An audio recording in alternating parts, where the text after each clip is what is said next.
Good evening, everyone. Welcome to the Movie Magic Show for Wednesday, the 19th of January 2022. I am one of your hosts, Shane Bailey, joined by my wickedly talented cast.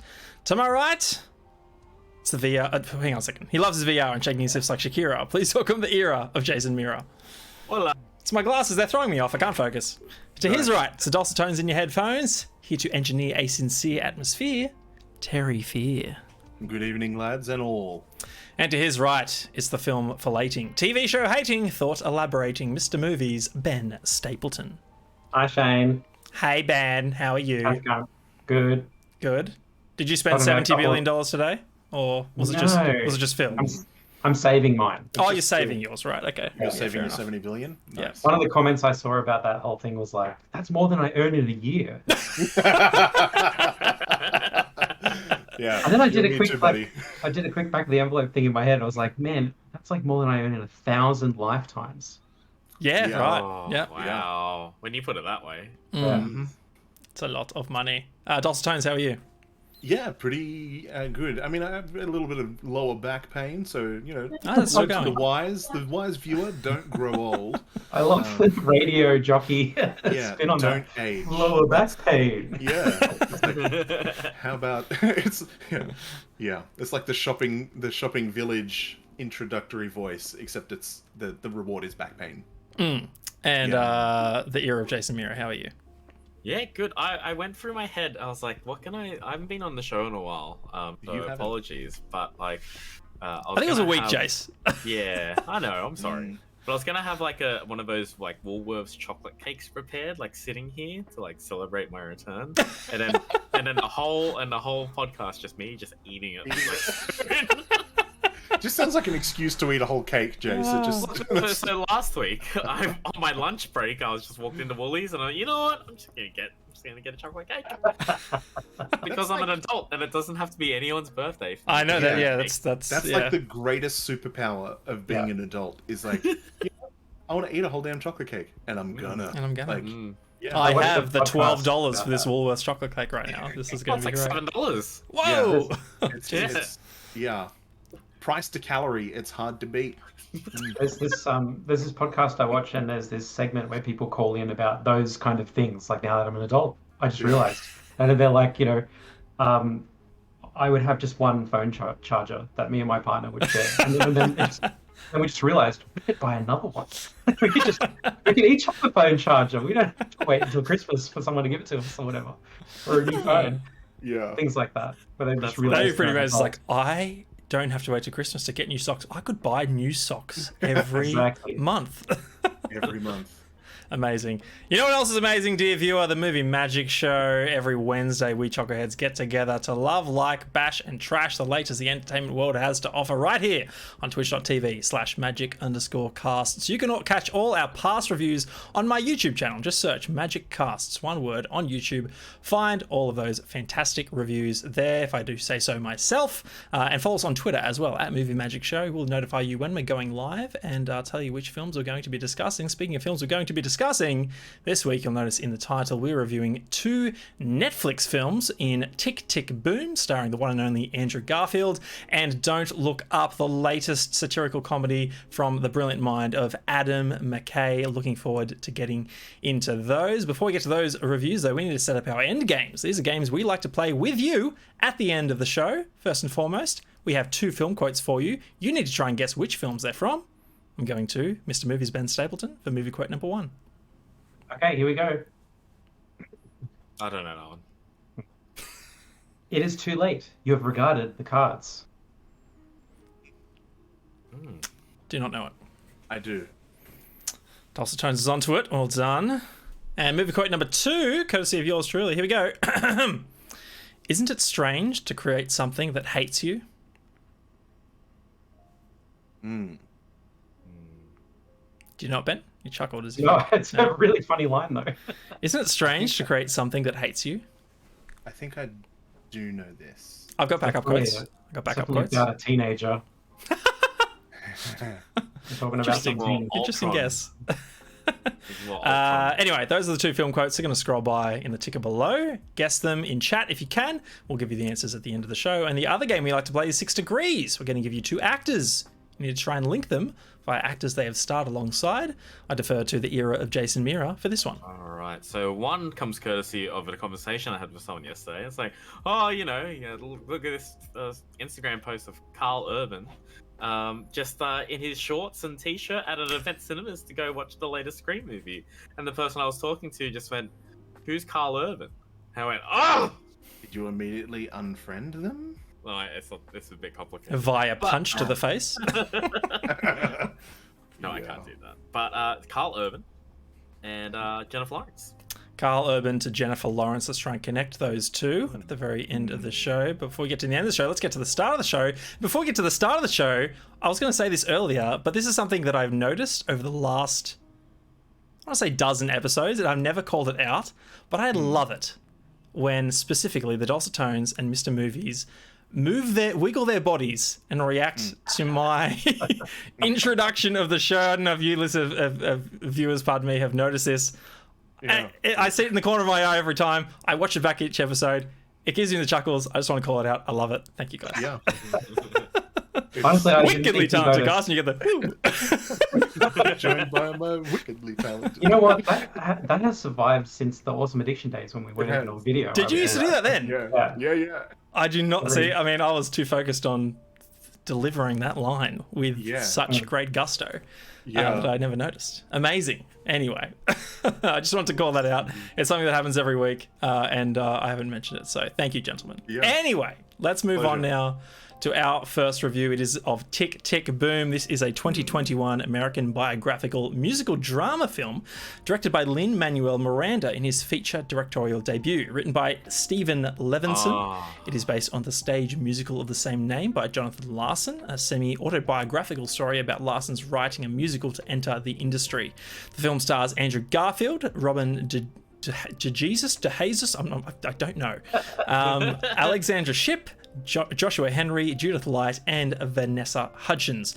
Tick, Tick, Boom had its world premiere at the AFI Fest on November 10 last year and began a limited theatrical release 2 days later before streaming on Netflix on November 19. The film was well received by critics and named one of the best films of 2021 by the AFI and was nominated for Best Motion Picture, Musical or Comedy at the 79th Golden Globe Awards and Best Picture at the 27th Critics' Choice Awards. For his performance, Garfield earned numerous nominations, including winning the Golden Globe Award for Best Actor, Motion Picture, Musical or Comedy. Fans have taken to this film, giving it an IMDb rating of 7.6 from 58,000 users, and critics felt the same way, which is reflected in its Metascore of 74. Gentlemen, Rotten Tomatoes, take your stab. The stakes are whoever goes first. RT, let's put it at 86. I think 80. Oh, I was going to say 80. Oh, sorry, No. Jace. Okay, then let's go 80. 79. No. Let's go 83. 79. 83. Dulcet Tones has it, 86%. The correct answer is 88%. Certified fresh. Oh, right. I thought Price you is said Right rules. I centered it, but I was closest. You're I like close. Yes. Latest Netflix film starring Andrew Garfield, who we all know and love. Dulcet Tones of Terry Fear. What did you think of Tick, Tick, Boom? I really enjoyed it. I had no idea what it was about, except that we were to watch it for the show. And I didn't know it was going to be a musical. Didn't know it was about the guy who went on to produce the Broadway show Rent. But really interesting. It's like, and I kind of wish. I'm jumbling my thoughts immediately. True story things, biopics, and things that are based on a true story or actual people, they can sometimes have a tendency to be boring because real life, for the vast majority, is pretty mundane. Even people that do really cool stuff, they still have breakfast, go to the bathroom, shave their face. They do boring everyday things. And then for very brief glimpses of our lives, we might do something slightly cool like that. Like, I almost dropped some bowls this evening prepping dinner, but I managed to like rotate my hand and I stopped them from dropping, and I was like, no one saw me do it, but it's that, like, that's about as exciting as our normal lives get. And then some really extraordinary people managed to do some really extraordinary things. And Simon Garfield, has brought to life a character, a person. Andrew Garfield. Sorry, Andrew Garfield. Simon Garfield? That's weird. Andrew Garfield brought to life a character, in his portrayal of a person, in a really exciting way. And I think that the musical helped. The fact that it was, in essence, a musical made... Because, like, this guy would have just had really boring, stressful days working in the cafe, and like, they just kind of skip past most of that mundane stuff, but they address that mundane stuff through song, and it makes it really exciting. It makes it entertaining. And so, this guy was a struggling artist, and almost like the definition of the starving artist that we kind of talk about in contemporary society. And he was just so driven, and he didn't want to give up on this dream, and he pursued it. And this film brings that struggle, to our eyeballs and ears through song. And it was really, really exciting. And I love that Andrew Garfield's done that in another movie as well, the Hacksaw Ridge, where you've got this Desmond Dawes guy. Like, I don't know if Andrew Garfield has like a... Give me all of the people that have ever done anything that's been cool that look vaguely like me, and I will act that bit, and I'll crush it. I'll home run it, hit it out of the park, or not. But I think that I'm on board for more if he decides to do more, because this was really, really well produced. The musical numbers were very, very entertaining. It was nice to see. I don't know. One of my favorite moments in this film is him performing for a critic in like a type of workshop that he was attending, where they would have guest critics come in to kind of give you feedback on what you were working on, and you'd workshop whatever musical you were doing, and you've got these two critics. And one of them is like the critic. I can't remember the name because I don't write these things down to remember for later. It was Stephen something. Yeah, Oh, Stephen yeah. something. Shining. Also started with an S. Soderman, Yeah. Sondheim. Sondheim or something. Yeah. Anyway, Steve, he's there, and he's just like nonchalant sitting in the chair. And then you've also got Pompous Ass, who's played by... oh gosh, what's the actor's name? But he's got a really... I recognize the voice. Where did I recognize the voice from? Yeah, I was so he's annoyed. a voice actor. He's definitely been a voice actor with that voice. I just remember him from Scrubs. He was the hypochondriac in Scrubs. He's got my favorite joke from that show, where he gets served restraining order, and he's like, "You act like I've never dated." Yeah, you act like I've never Pine. dated. Yeah, that's the... Anyway, he is not a fan of what he just heard, but he also doesn't want to disagree with Steve, and so, but he can't help but speak first, and so he says, "Yeah, I don't know if I liked it," and Steve's like, "I'm very impressed," and he's like, yeah, we're basically saying the same thing in different ways, and it's just like, you're not saying the same things. Oh my god, he's Bing Bong. That's how I recognize the voice. I was like, yes, how do I know this Bing Bong. voice? Take her to the moon for me. Yeah, Younger generation. that's it. Younger generation, indeed. So I love That was great moment. writing there. Though it's like, I'm not sure about the songs, and then Stephen would be like, you know what, I love the music. He was like, well, yes, Yeah, the I music love the song. overall was great. Just the individual song.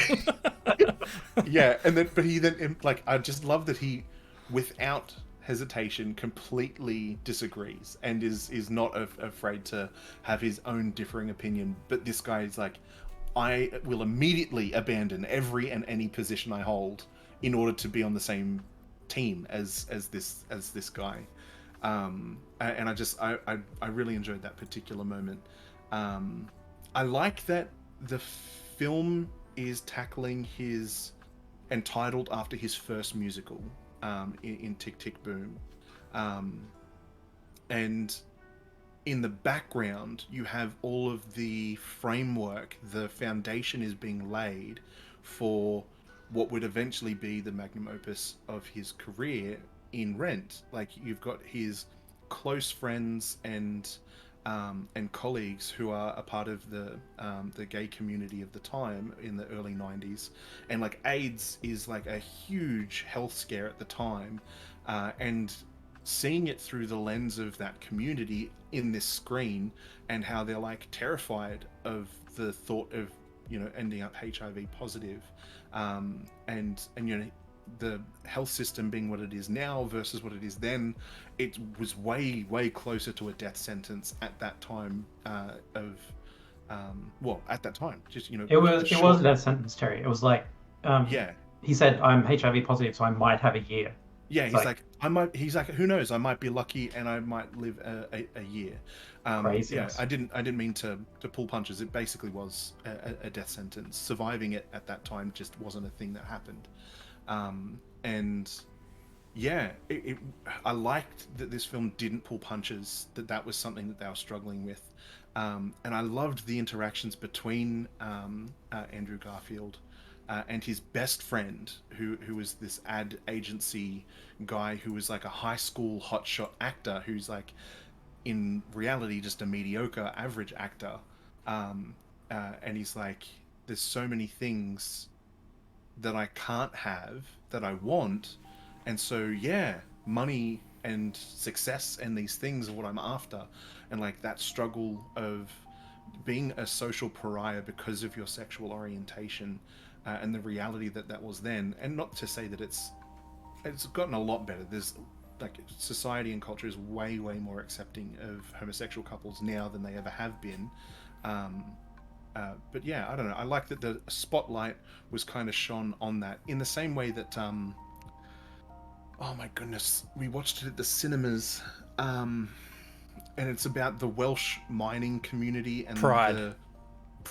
That's it. Love that film because it again, it shines the light on this community and the way that they were treated at this point in time. It's like a little time capsule kind of brought into the forefront of people's thinking, and just done in a really tasteful and entertaining way, but also still hits you in the feels when you really take the time to recognize what's kind of going on and unfolding.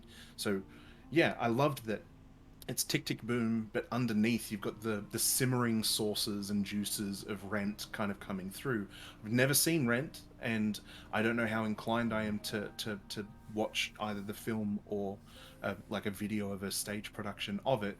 But that's mostly because I don't like Broadway all that much. It doesn't have much of an appeal for me. But if the music in it is anything like what we experienced in this film, I might actually be easily persuaded to give it a view. So I would give this like a very hearty recommendation. I don't know what kind of rating. I'd probably say 7.5 out of 10's pretty solid. That's pretty close to the mark for me. So pretty much in line with IMDb, I guess. Yeah. Mr. Mira, over to you, sir. You were second in the guessing of the Rotten Tomatoes. Oh, I didn't know that's how it worked. So it is now. Oh, cool.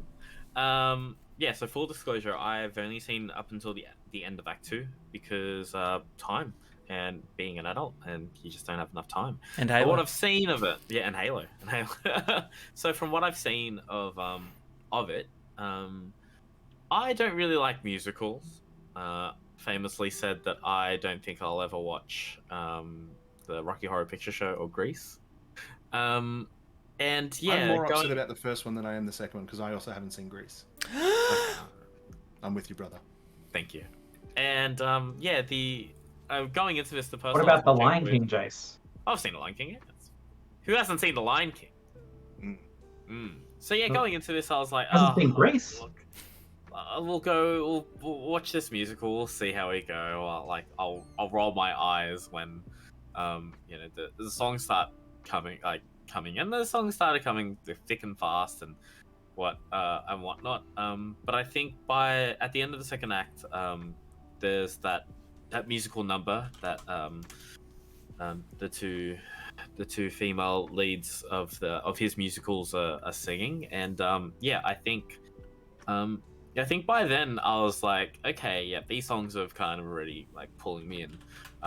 And yeah, especially knowing the reasons why these songs exist.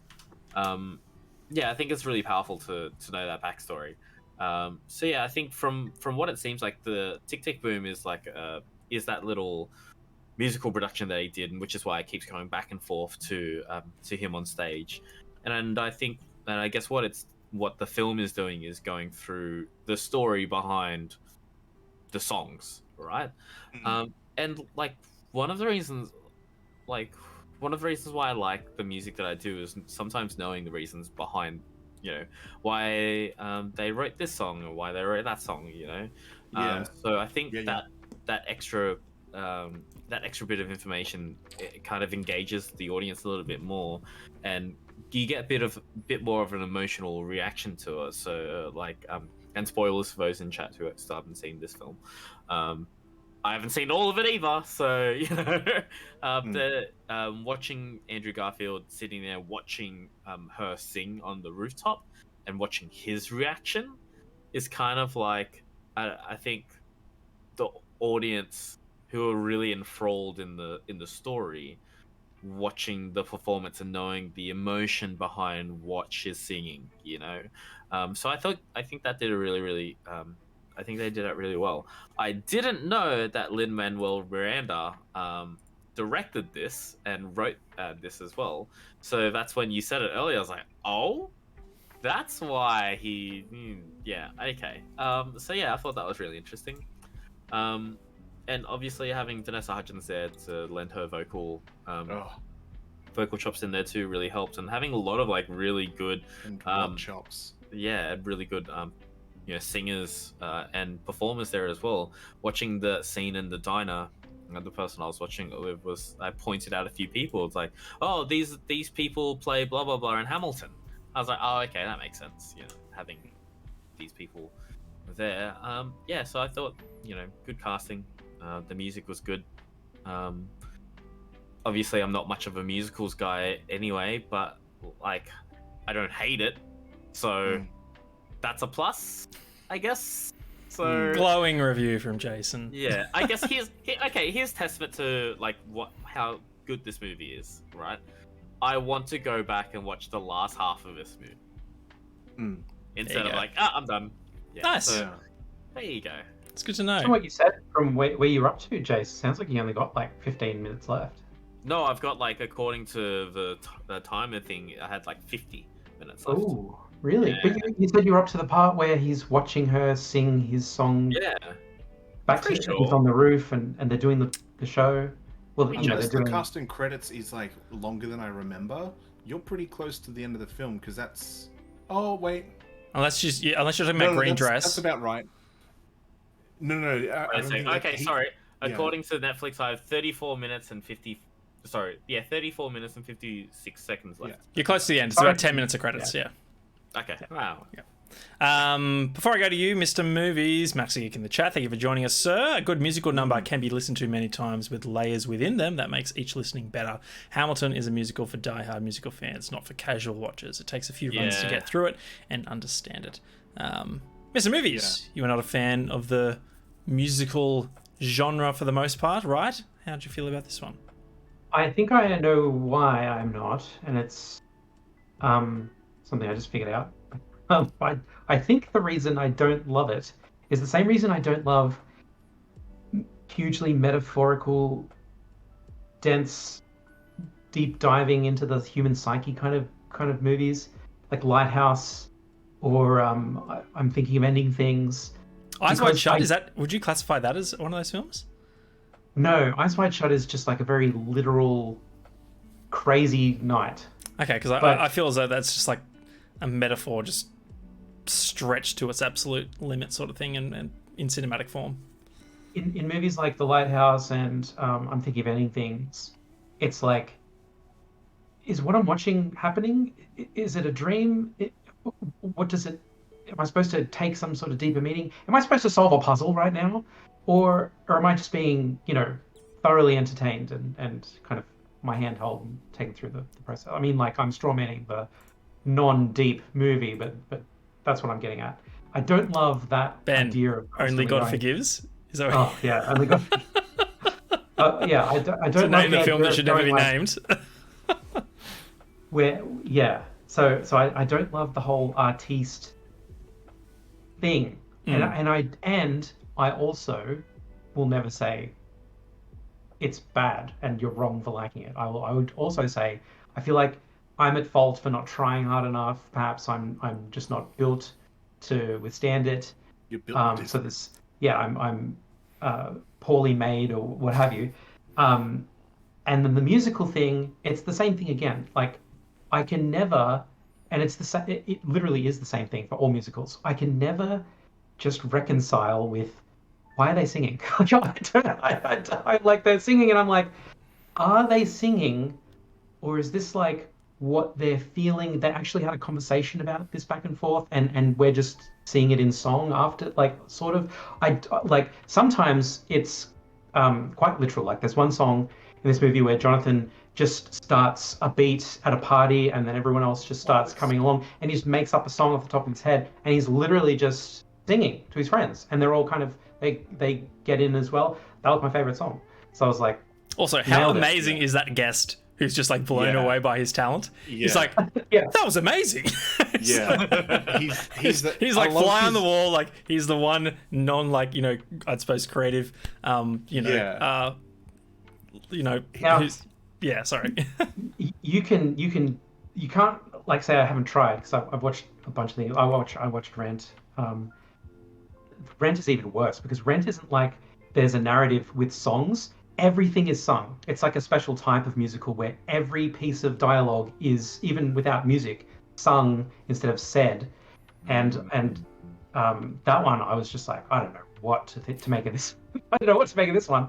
It reminds me a lot of classical music for me. I don't like classical music, and I know that for certain because I went to 24 plus Sydney Opera House performance. Like, I went to the opera, not to the opera. I went to the Symphony. I went to see the Sydney Symphony play 24 shows, and I got swept up in the gravitas of it, the culture of it, the fun and the experience of it, and I love all that stuff.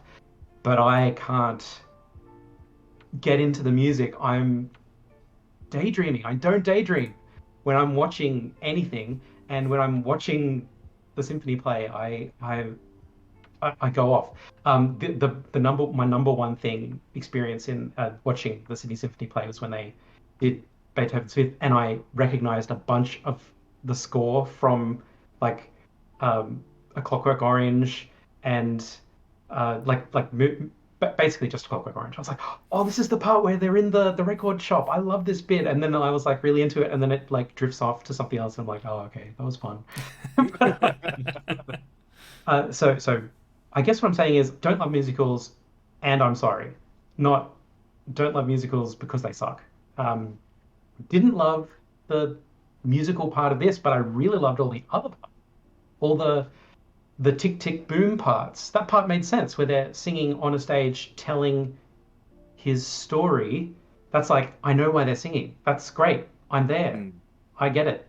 In fact, the one I loved the most was the brief introduction to a relationship song where it's I'm sorry for feeling like you're sorry for feeling that I'm feeling that you're feeling. I love that song. That was so fun. Hutchins was really awesome in that as well. Hutchins was very, very good in that song. And so I'm a huge Garfield fan. He really carried me through the film. I did feel like I got tricked. I didn't know this was a musical when we started watching. I didn't know anything about this. And then it was like, this is the story of Jonathan Lars, and I'm like, oh, that's the guy who made Rent. Okay, we're going to watch a musical or a story about a guy writing a musical or something. And then there we go. I also loved how self-obsessed this guy was. Like, he introduces himself as, I'm the next biggest thing in musical theatre. Yeah. Like, pleased to meet you. Thing, like, completely unironically. Yeah, he's like, I'm going to revolutionize theatre. That's the introduction to the guy who is the hype man. He's just like, yeah, and yeah. And he the name of the film and the name of the musical, Tick Tick Boom, literally a musical about himself becoming a success. Like, it's about his his struggles. A countdown to fame. This huge explosion, of his talent. And the whole and the title about this pressing need to quickly become great. Like, he's just, every second of not having made it is a waste of his life. And he's going to explode. And he's like running out of time to be the biggest thing in musical theatre. Like, the craziness of that, like I have no such drive where I'm like, I have to be the best, and I'm not yet. So what's going on? Like that whole thing.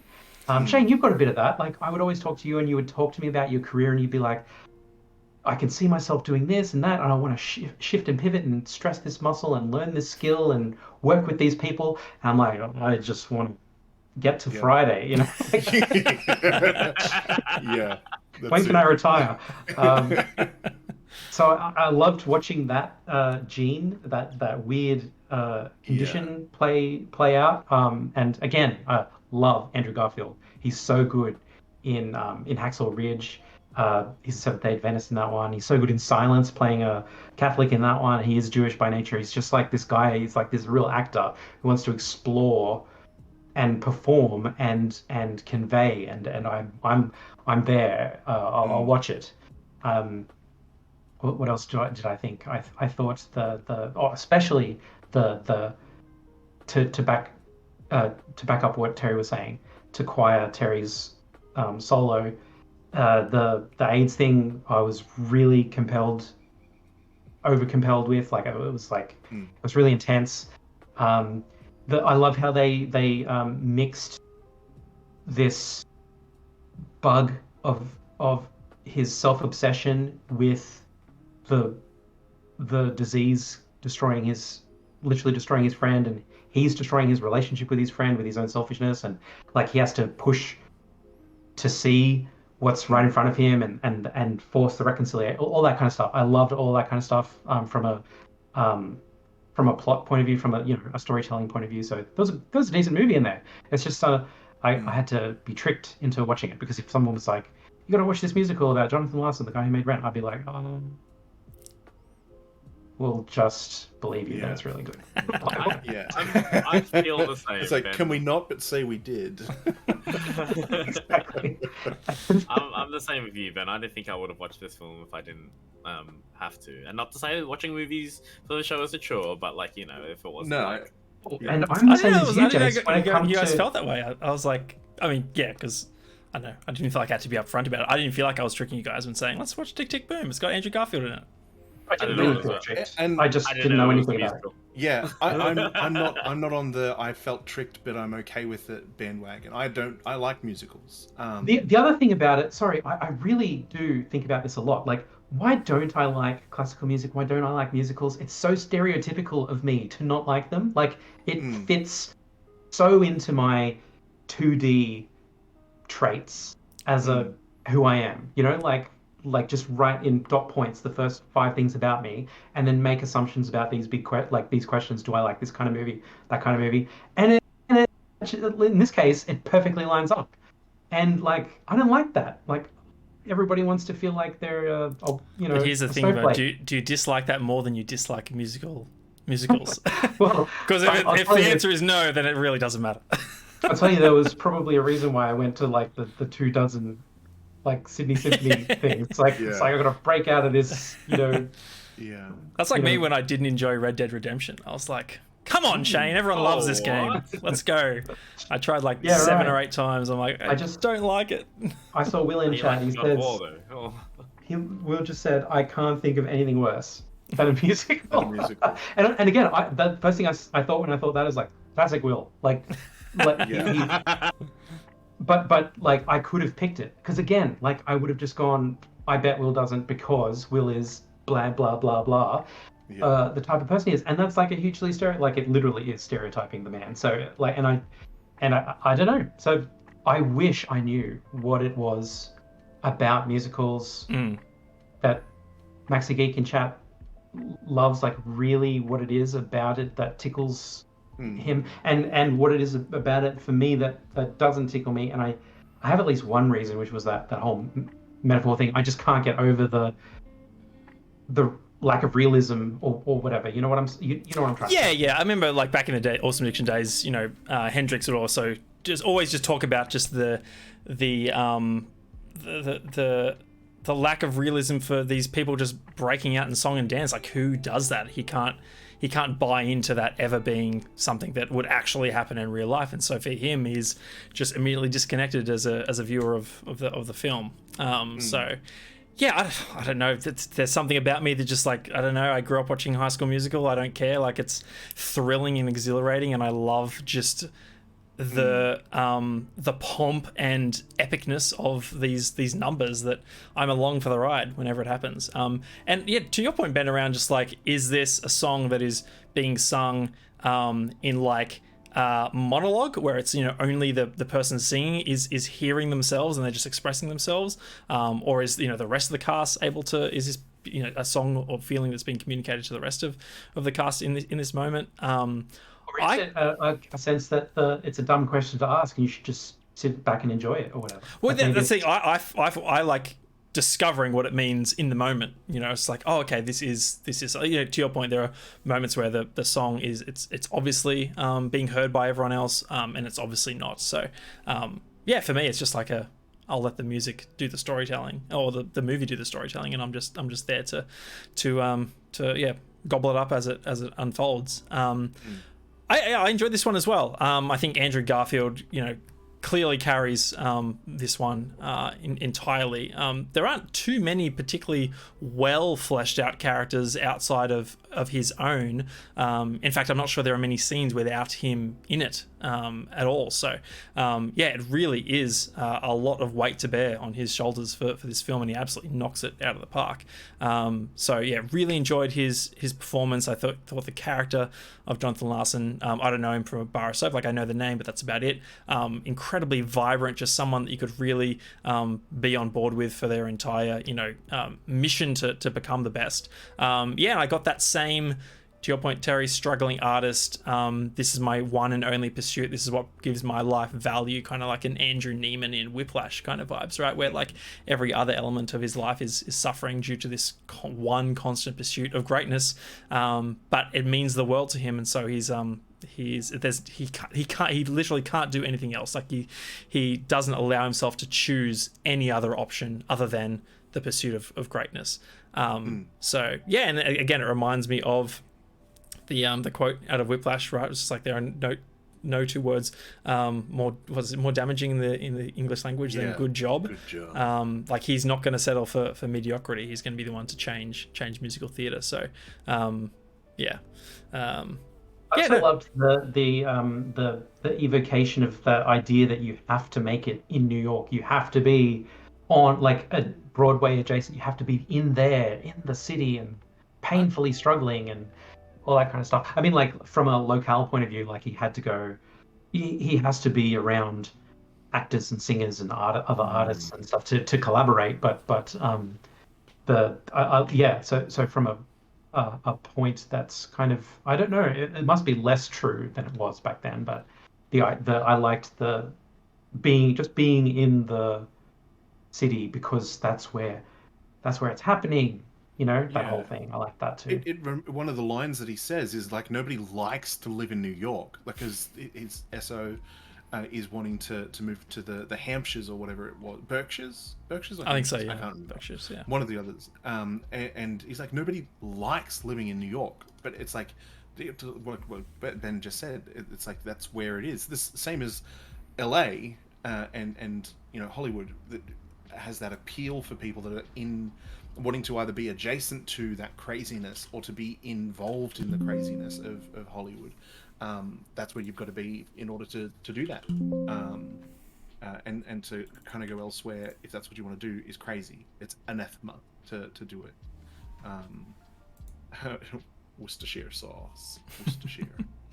Yeah, overall, I really enjoyed this one. I think for the most part, it seems like to your point, Terry, just around the fact that it's a true story film, and typically, you know, true stories are fantastic true stories brought to life in cinema are few and far between, because life for the most part is mundane.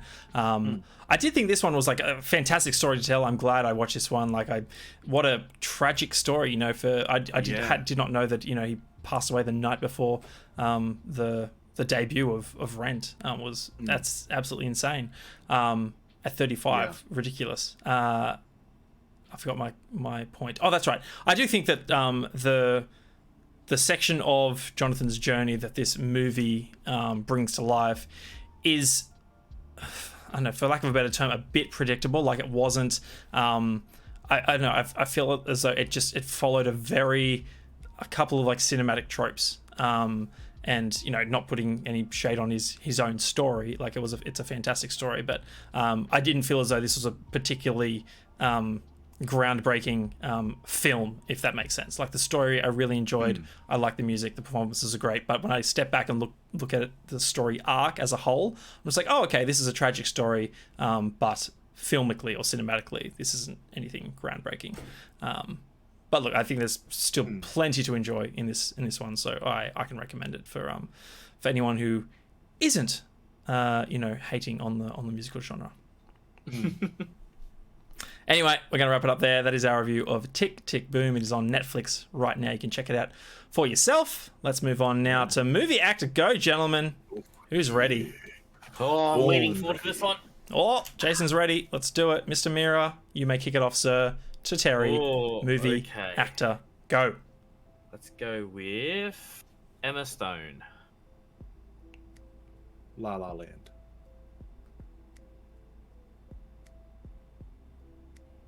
Is J.K. Simmons in La La Land? He is the restaurant manager / maybe owner. Don't fire me. It's Christmas. Yeah, I can see the fucking lights. J.K. Simmons is in Spider-Man No Way Home. He is in Spider-Man No Way Home. No Way Home is the one that just came out, right? Mm-hmm. Yes. With Marissa Tomei. Oh, nice.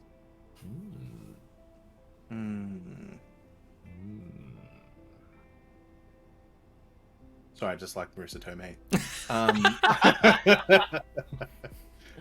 She is in Spider-Man Homecoming. We're doing that, are we? Yes. We're doing that. What's his face? The no.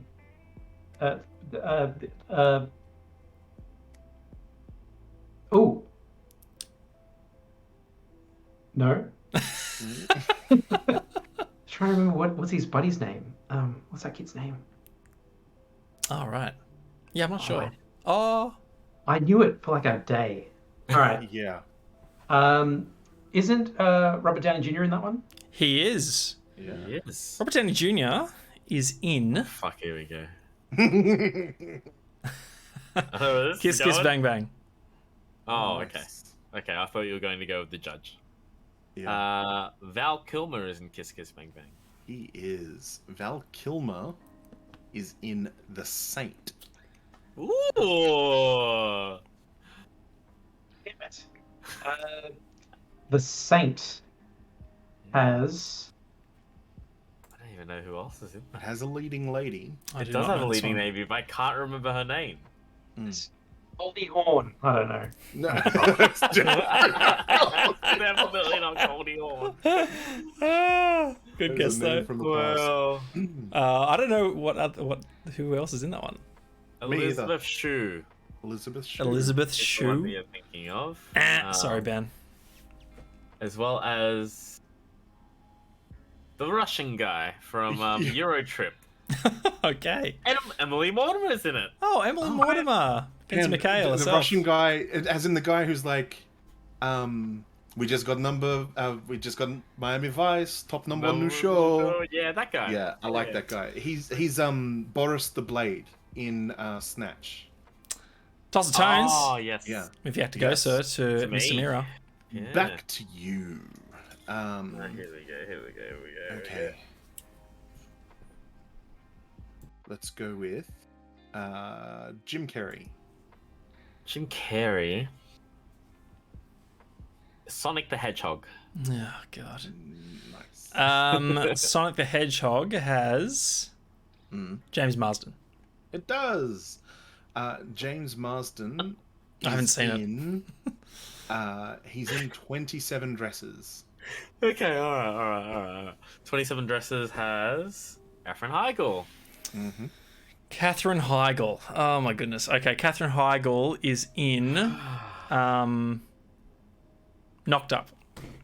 Yes. She's in Knocked Up. She's in Knocked Up alongside Seth Rogen. And Seth Rogen. I almost said Michael Cera because I watched a video because he was meant to be in the movie, but apparently it was Oh. difficult, and he got fired or That sounds let go, about right. or Yeah, right. he left. Anyway, Seth Rogen. yes. You guys stand Seth Rogen's laugh / voice? I need to be in the mood for it. It's chalkboard stuff for me. Oh, If really? If it's Monsters vs Aliens, him as the Blob and his laugh as the Blob, because like that laugh belongs on a blob. I watched an interview with him and Nardwar, and he's laughing all through it, and it's just like, oh no. Mm. So He bad. plays a blob in an animated film. He does. But the one I'm thinking of is called The Disaster Artist. Oh, okay. I didn't know he Is was he in the that. Disaster Artist? Yeah. Well, James Franco is Plays the one of the disaster government. artist. He is Nice. The Disaster Artist. James Franco is also in it's alongside him in Pineapple Express. Pineapple Express. We've said all the notable actors in it already. Yep. Fuck. You've activated my trap card. Oh, I love that this has happened. Oh, who else is in it? I haven't seen Pineapple Express. I've seen it Oh. once. There's that guy who's in Trailer Park Boys. I can never remember his name. He always plays the redneck. Yeah. He's usually a redneck, yeah. Hey, no hints. What? So Pineapple Express came out when? No. Oh, like, 2008? Can I say? 2010? Does Judd Apatow make a guest appearance in it? I don't know. that is Mr. your Movies, guess. would you mind looking it up? Judd Apatow. Feel like. Oh yeah, Danny McBride. Yeah, but you can't say that. Thanks, Maxi Geek. Has Judd Apatow produced the film? Let me see. Does he make a on-screen appearance? He's also credited with story. No, I don't see it. Damn it! Nice. Yeah, Jess. I'd go even further and tell you that there was nobody called Judd who acted in that film. I mean, yeah, Jed. Terry, you're on a killing spree, sir. Damn. Okay. Yeah. Watch me get like immediately riposted. Ripost. Oh, that guy's okay. in it. Let's do. No. Ethan Hawke. Ethan Hawke. Oh, Ethan Hawke. Ethan Hawke No, I immediately regret my choice. is in all the favorite films that he's in might trap you. Ethan Hawke's in. I know he's in this one, and I hope that you know someone else in this movie, but I don't. Gattaca. Oh yeah, I know someone else in Yes. that movie. We did Gattaca last week or the week before, I think. Mm.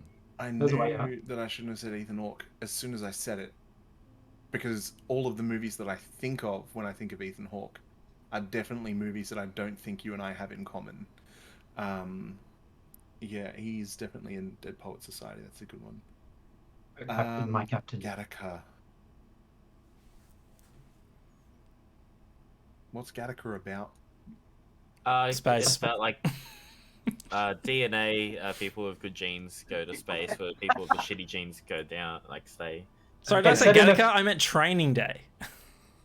No. I was going to make a guess, but if you want to change it to Training Day, Let's that's go Training fine. Day. We can't get you out in the first round. Uma Thurman is in Gattaca. Training Day has his Denzel-liness. Denzel Washington. Yes. And Jude Law as well. Thanks, Maxi Geek. Okay. yeah, Jude Law was in Denzel is in. You know, I'm going to say this is one of my favorite movies. I reckon it's going to be. It would be up there. Inside Man. Oh, it's a good nice. movie. It is a really good movie. I like him in Man on Fire. Really like him in Man on Fire. Man on really, Fire really is good. Um, I'm but he's professional. good in I'm that as well. professional. Everybody keeps saying I'm professional. Yeah.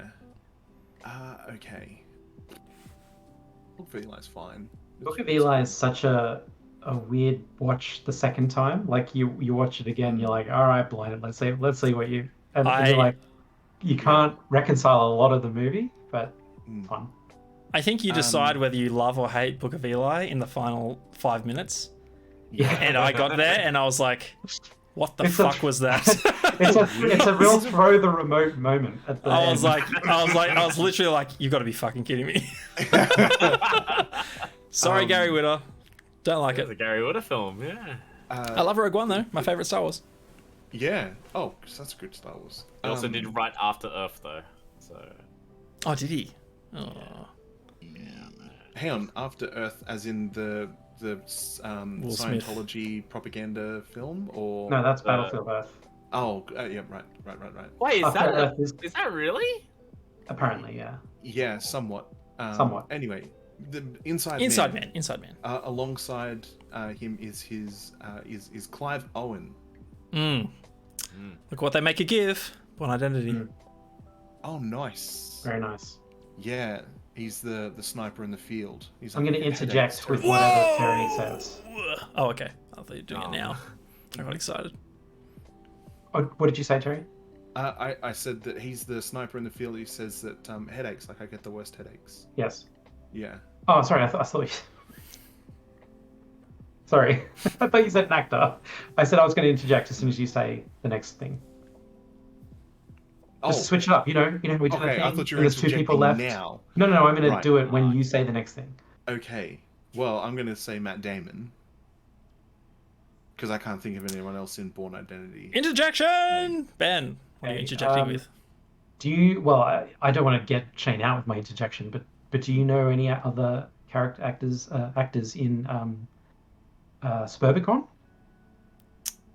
No. In what? All right. What about I do. Saving Private Ryan? Surely there's someone in there. We can go Saving Private Ryan if you want. Is that what you're interjecting with? Yes, let's go with that one. Saving Private Ryan! Alright, let's do it. Saving Private Ryan has... Tom Hanks. It's like, I always go with someone weird and different. I was like, let's just get old Mr. Okay. Hanks. Good old Tommy boy. Tom Hanks is... you strike me as the kind of man, Shane, that would know... Would know the who's the captain is now? Is that what you're thinking? Yeah, I'm thinking you're going to know who the captain is, and I'm not can going to read he's your not in mind, anything sir. else. Someone got me out with Captain Phillips. Yeah, it might have been me, but I kind of feel like I'd be laying a trap for myself if I said it to Shane. It's another couple of movies he's in. Uh, He broke through to the other side. okay. Tom Hanks is in Lady Killers. Ooh, good. Well done. Yes, I have not seen Lady Killers. One And of only 2 films that I know of where he's an outright villain in the film. A hilarious I villain. do not know the Oh, name hilarious. of who the captain is now. So Oh, you would really? have had. Okay, Oh, actually, I would have had you. his wife at the very start. They're getting in the car together. I know her face, and I know that I know her name. I just can't think of it. She's in 40-Year-Old Virgin. She's the main love interest. I can't, for the life of me, remember her name right now. Anyway, Somebody does say Barkhad Abdi, which is the Captain Now guy. there you go. He's in Blade Runner 2049. How about that? Oh, Oh, nice. there you go.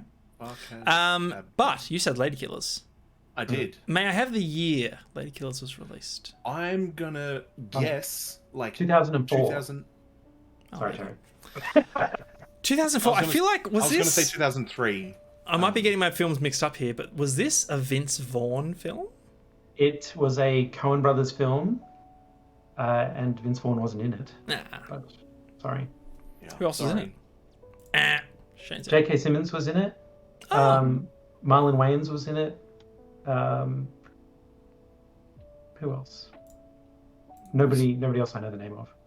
Yeah. Nice. Not Coen Brothers, a should I watch it? star-studded This is a good one. I love it. Okay. I love it a lot.